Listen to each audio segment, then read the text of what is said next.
it's interesting. Oh, one other thing I want to say about Celestine or Celestite, when you start looking at the metaphysical area, metaphysical write-ups about Celestine, it is tied in every way, shape, and form to the moon. And that to me just amazed me because I do put some stock in what we would call metaphysical knowledge or hidden knowledge, occult knowledge, if you will. I think that there's a lot of truth to that. People will say, oh, that's all hocus pocus. And I got to tell you, that's part of our programming to believe that anything like that is hocus pocus, but in fact, it is not. And I'm sure I don't have to speak to a lot of this community to understand that there are many things that do not, meet the eye that are explained by mainstream science, and they definitely have occult um, explanations to them that actually make a lot of sense. But yeah, when you look at Celestite or Celestine in the occult, it is tied to the moon 100%. It's You absolutely know, amazing. you know, Bob, how in medicine we have conventional medicine and unconventional medicine, otherwise called complementary medicine. We can use that term complementary for the type of knowledge you're talking about.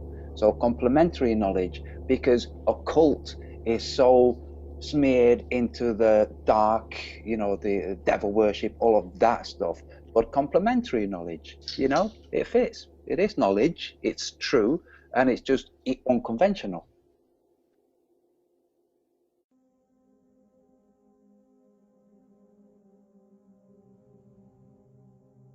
This might very well be the most difficult video I've set out to make yet.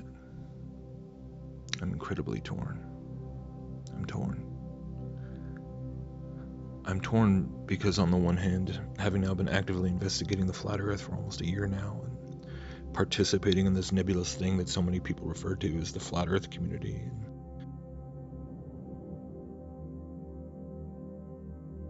obviously the prospect of seeing what the true flat earth map really looks like is something which seems like it would be the most amazing revelation to behold, and I probably don't need to tell many of you that. And so when I heard the announcement a week ago from Bob at Globebusters about the map they were working on, I was, of course, overwhelmed with curiosity and anticipation.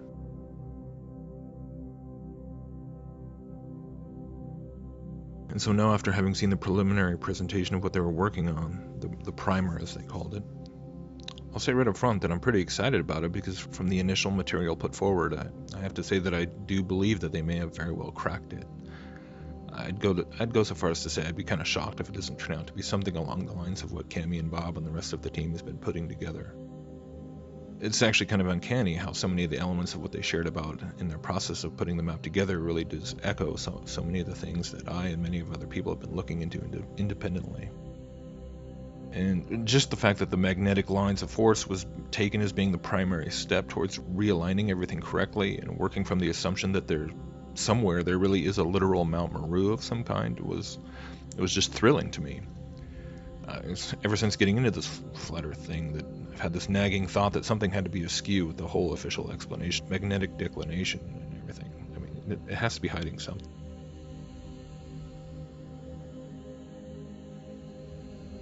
So yeah, it's pretty darn exciting because it seems like they're at least really starting to zero in on how the map actually works. And to think that it might even be able to finally address at least a large number of those pesky anomalies, such as the southern stars or the flights in the southern hemisphere, I mean, that would be incredible. And yet, as I sat and listened to the 4-hour presentation and tried to soak it all in, I found myself suddenly feeling hit by a ton of bricks by the implications of what I was seeing. And honestly, just the implications of what we've all been doing for this past year. Perhaps one of the most striking features about this new map and model that they're working on is that it involves moving the prime meridian from Greenwich to the pyramids of Giza. And the working premise behind this is that it essentially lines up the magnetic lines of force along the ground with the electromagnetic toroidal vortex of the heavens overhead.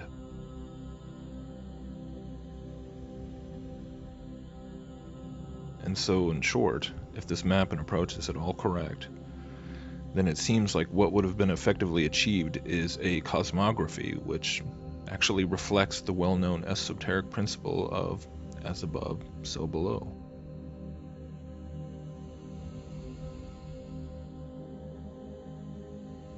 And as I reflected upon this, I couldn't help but notice how many little references were being made in the presentation to possible correlations to Masonic symbolism, whether it's the 33 degrees or the square and compass or whatever. And of course, that's nothing new, but I mean, we've all done this. We've all speculated about how the Masons have distorted everything and somehow turned the flat map into a globe and passed it off, and how there might be clues embedded in their symbols and all the rest. I mean, I've done it. And so for whatever reason, I was just struck deeply by the fact that we're all here gathered together trying to see if we can solve this puzzle. A puzzle that was created by these various forms of mystery school initiates. And I don't know about you, but this troubles me. Because if you know anything about what the mystery schools, about secret societies, and ancient esoteric orders are really all about, then you know that their whole design is to be one giant labyrinthian maze, one endless puzzle after another, intended to take the seekers step by step, clue by clue, towards a singular spiritual destination.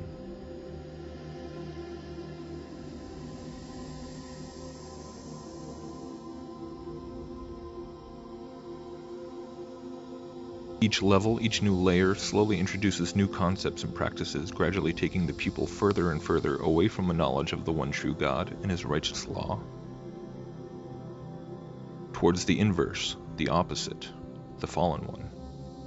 Each and every ancient mystery school, every secret society, every cult, every pagan mythos, every shamanic tradition is designed to one way or another lead a person towards embracing the core tenet of the Luciferian lie.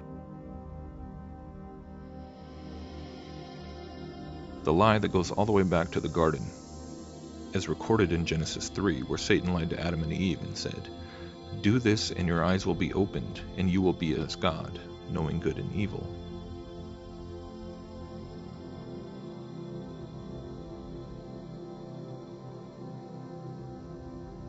And even though this concept of self-deification can be expressed and taught in many different forms, it's always the same net result. Somehow or another, whether through rash individualism or serene pantheistic monism, humanity is elevated to seeking the divinity in ourselves, to being our own God, our own Savior, through the acquisition and application of quote-unquote secret knowledge.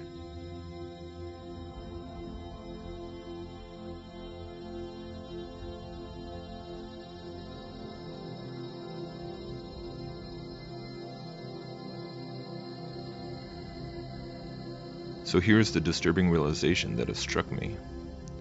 It's the stunning fact that this, quote, flat earth awakening seems to quite possibly and even probably serve to drive countless new individuals down a path of Gnosticism,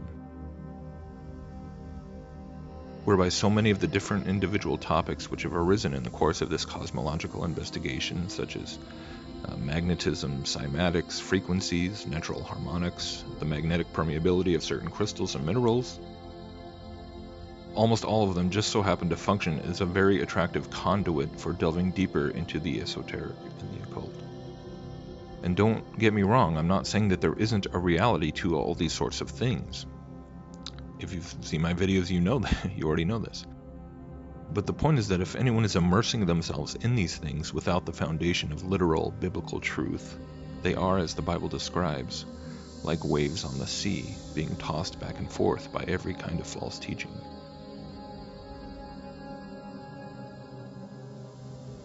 Personally, I've never believed it was a foregone conclusion that the flat earth would eventually break through into the mainstream and cause some sort of societal shift or anything like that. In fact, I've always been pretty skeptical. But if indeed the puzzle of the map is actually solved, I admit it's hard to say how far that could actually go, and how that might indeed turn the tide to convince many more people to finally take a look for themselves. But even so, even if a somewhat accurate map of the flat earth and its correspondence to the functions of the heavenly bodies is finally derived, well, then the simple question remains. Then what? Does it stop there? Or do all the really important existential questions still remain? Or better yet, become that much more pressing? Because as we already see, every time I turn around within this flat earth community, it seems, I'm hearing more and more people talk about embracing the relationship between the physical and the metaphysical, or being all about consciousness, and also hearing more and more people poo-pooing the idea that we should have any wariness about seeking so-called secret knowledge. Occult just means hidden, they always say. Okay, well, hidden by whom?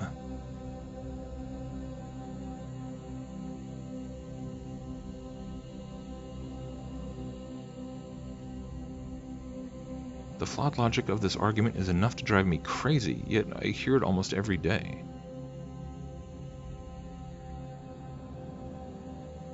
It completely ignores the blunt fact that the people who you so despise and constantly decry, these Masonic manipulators and Illuminati puppeteers, they've lied to you your whole life, stolen from everyone, murdered countless millions, and perpetrated an unprecedented list of atrocities upon humanity.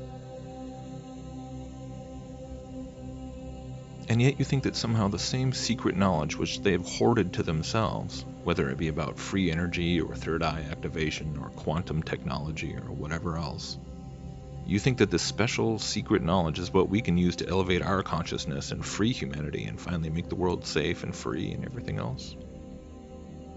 Do you not realize that this same idea is being pumped through every same avenue of the propaganda machine as is the globe and evolution and the war on terror and every other false narrative out there? How do you not see that? It's coming from the same source.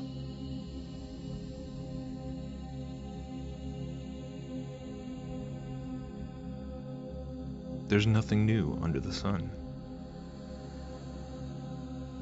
The enemy has been preparing for his final play for a long, long, long time.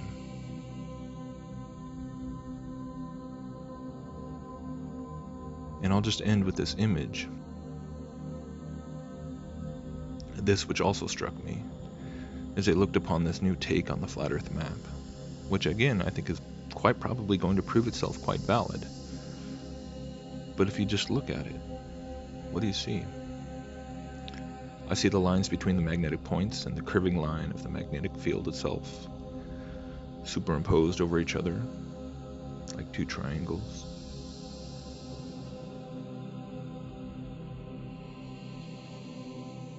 It's the same underlying thing that's contained within this whole magnetic toroidal vortex concept itself. The upward and downward, the above and the below, the hourglass, the conduit, the tree, the ladder. I think I now see why Satan would potentially choose to allow this revelation of the flat earth at such a time as now, after having himself worked so hard to hide it and confuse it for centuries. He's been laying the groundwork for ages. He's been lining it all up.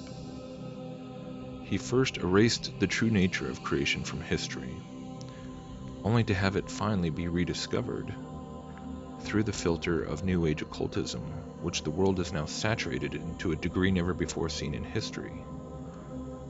God's creation becomes his creation, and he intends to use every element of God's supernatural enclosed cosmology to deceive people further into the Luciferian delusion.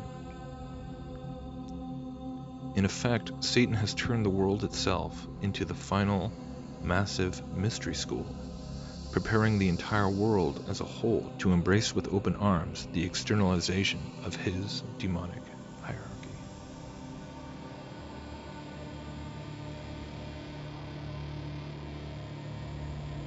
We have a very interesting subject this morning, and of course it'll probably be interesting and unsolved when we finish, because it deals with one of the most curious and neglected areas of human research, and that is the magnetic fields, not only of man, but of the universe and of the smallest atom.